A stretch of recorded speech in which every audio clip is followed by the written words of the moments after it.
ఏదో పార్టీ అంటారు రమ్మంటోంది. సివిల్స్ కి ప్రిపేర్ అవడం అంటే సొసైటీని స్టడీ చేయడం కూడా. వెళ్ళు తల్లి. నాన్ ఆల్కహాలిక్ పార్టీనే కదా. ఇవే ఇవే జీవన తరంగాలు, ఇవే ఇవే జీవన తరంగాలు, జీవన తరంగాలు. ఇంట్లో పని పాట లేకుండా మీ అక్క సంపాదన మీద పడి తింటున్నామని, బాధ్యత లేని పశువులమని నన్ను నా భర్తని లెక్కలేనన్ని సార్లు అవమానించావు. మా మొహాన ఉమ్మేశావు. ఇన్ని చేసినా అన్నింటినీ విని భరిస్తూ ఎందుకున్నానో తెలుసా? నా కడుపులో బిడ్డ కోసం.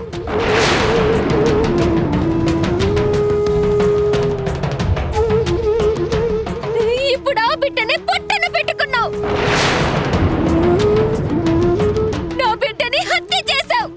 నువ్వు ఒక హంతకురాలివి.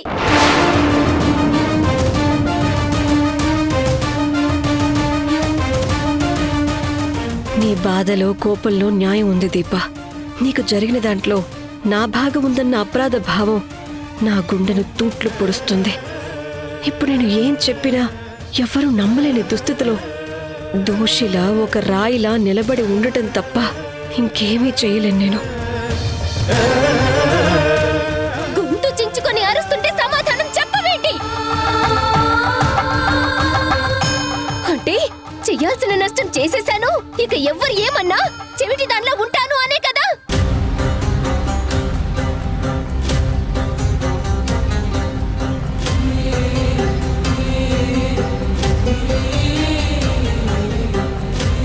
ఇది మనిషి రూపంలో ఉన్న రాక్షసి దీప.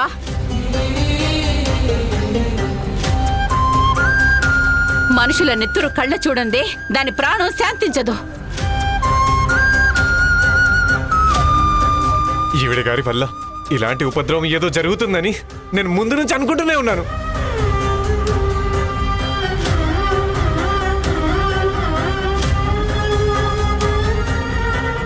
దీప 9 నెలలు కడుపులో మోసిన కష్టాన్ని మట్టిపాలు చేసింది.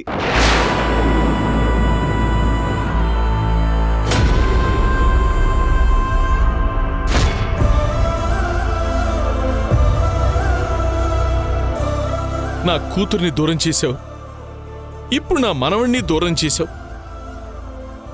ఎప్పటికైనా నీ కళ్ళు చల్లబడ్డాయా తల్లి? లేదంటే చెప్పు, మేమంతా ఇప్పుడే అందరం నీ కళ్ళ ముందే సూసైడ్ చేసుకుంటాం, చూసి పరమానందం పొందుదు గాని.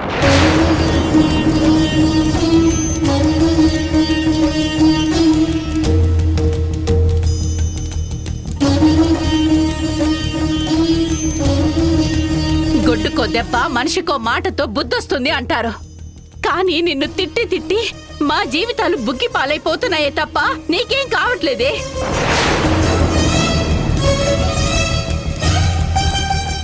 మంచి మంచోళ్ళకే చావొస్తుంది, కానీ నీకెందుకే ఏమీ కావట్లేదు.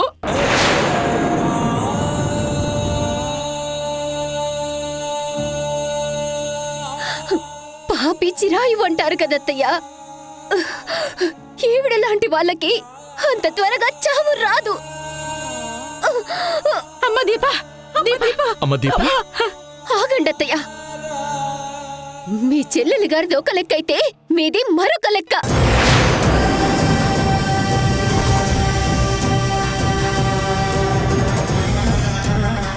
నా విషయంలో మీరు చేసిందే తక్కువ కాదత్తయ్యా. ప్రతి క్షణం నన్ను అమ్మలా చూసుకుంటానన్నారు. నా బిడ్డకి ఏం కాకుండా కళ్ళల్లో పెట్టుకొని చూసుకుంటానని మాటిచ్చారు. కానీ ఏం చేశారు?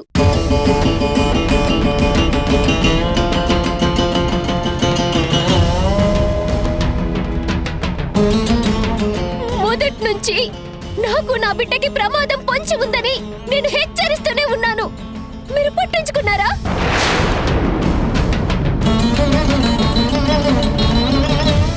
ఆవిడగారు అతను చూసి చావు దెబ్బ